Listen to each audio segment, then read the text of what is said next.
Titanfall. Hello there everybody, my name's Dude, back again bringing you guys yet another Titanfall audio commentary. If you're brand new to the channel, I would really appreciate if you were to hit that subscribe button as I upload daily Titanfall content. And quick little thing, I want to say thank you guys so much for those of you who said, or those of you who told me to get well soon. It really means a lot to me, and quick little update on that, I am feeling a little bit better overall. I still can't fully sit down in a chair properly, my back is sort of bruised up a little bit, so I can't lean back per se, but I can sit on the edge of a chair, and the last couple of days I've taken it off school. I've been laying in bed for both of those 2 days pretty much non-stop, and sorry for missing a day yesterday up for the uploads, but as I did say, I was just sort of relaxing, resting up to try to feel better so I can bring you guys videos once again. But we are back in full force. I'm going to be making 2 videos for tonight, so hopefully you guys are looking forward to that. But with that being said, let's get into this news. The first piece of news that I got for you guys is that last month in March, Titanfall was the #1 selling game in all of March. As I said, that's super exciting. It's really awesome to know that Titanfall is a force to be reckoned with, especially as it is a brand new IP, and to know that it's doing super well, and that it was the #1 selling game in March, as I did say, trailing it, or not trailing it, but behind Titanfall. In second place was Infamous Second Son,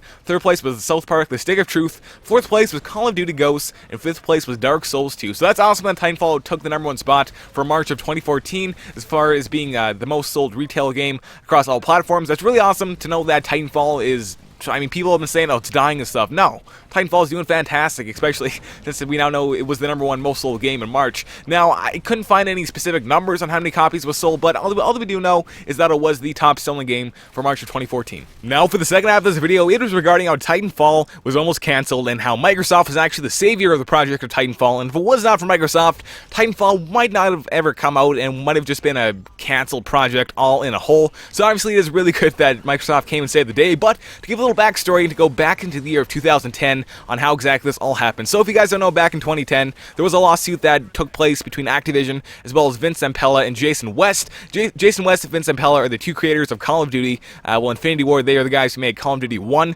2, COD 4, as well as Modern Warfare 2. And this is the original Infinity Ward back in the day. They are the guys who created Call of Duty, as I did say. And anyways, obviously, they did go on to, after all this lawsuit stuff, create Respawn Entertainment, which obviously brought us Titanfall. But anyways, back in 2010, as I did say, there was a lawsuit between Activision and Jason West and Vince Zampella, the two CEOs of Infinity Ward as well as Respawn Entertainment. Jason West has since left Respawn, and at the time there was a lot of money on the line, and they weren't sure what was going to happen, and Titanfall has started to be in development. I'm actually pretty sure that the lawsuit spawned or took place over more than just 2010. So anyways, during the time when Titanfall was in development and they were still in the middle of this lawsuit, Respawn Entertainment was in a very rocky place where they weren't sure if they were actually going to have enough funds for Titanfall, and there was a certain point where they actually delayed Titanfall from what they were originally planning.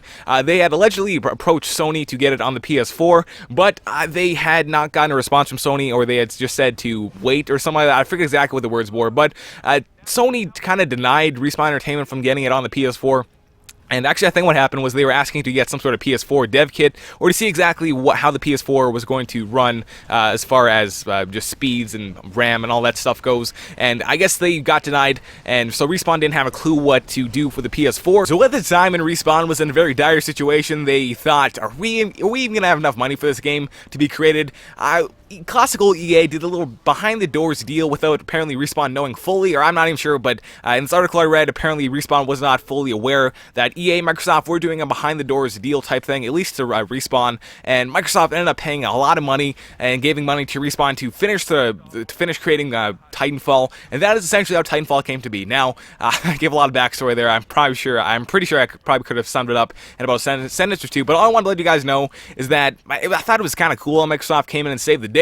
Now, as it also does mention, and how I've made a couple of videos on, Titanfall 2 and on has not been, it's by no means going to be a Microsoft exclusive, and it sounds like most likely it will be coming to PlayStation, and that's really exciting to know that it's going to be a multi-platform game coming up in the future. But Microsoft did come and save the day, so if it was not for Microsoft, Titanfall 1 would have not been made, and obviously if Titanfall 1 wasn't made, then Titanfall 2 and on would not have been created, and just, yeah, so I thought this was a bit of a cool story. I think this might have come from the documentary that came out called The Final Hours of Titanfall. I could be wrong in that came out about Titanfall and the development of it. But anyways, guys, this has been yet another audio commentary, bit of a different video letting you know about just the sales, and as well as how Titanfall was almost cancelled. I do have another video dropping later on tonight, I believe going to be a best class setup for a weapon that I'm not going to tell you guys quite yet. It's going to be a bit of a surprise, but thanks so much for watching. My name's Dude, and I'll talk to you guys then. Thanks so much for watching, and goodbye.